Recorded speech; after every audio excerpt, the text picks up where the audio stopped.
دنوری رحمۃ اللہ علیہ سے میں نے سنا دابیل میں مشکات پڑھ رہا تھا اور حضرت کی تقریر دابیل میں ہوئی تو حضرت نے یہ فرمایا تھا کہ بھائی یہ جو مکتب میں پڑھانے والے علماء ہیں میں ان کو علماء ربانیین کہتا ہوں. حضرت نے فرمایا تھا یہ علماء جو مکتب میں پڑھاتے ہیں وہ اپنی حیثیت کو کم نہ سمجھیں، یہ علماء ربانیین ہیں. بما کنتم تعلمون الکتاب بما کنتم تدرسون. اللہ تعالیٰ نے فرمایا تو تعلیم کتاب اور تدریس کی وجہ سے اللہ تعالیٰ ولکن کونوا ربانیین بما کنتم تعلمون الکتاب بما کنتم تدرسون.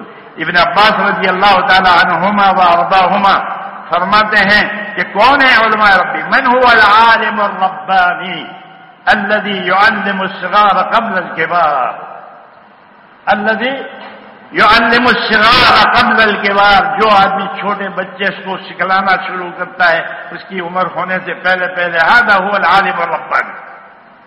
ابن عباس رضی اللہ عنہ تو یہ عالم ربانی بنیں گے. کبھی ایسا نہ سوچو کہ ہم کو قاعدہ بغدادی اور یسر میں قرآن پڑھانے کے لیے بیٹھ گیا اور میں تو قدوری پڑھانے کے قابل تھا. ارے غنیمت جانو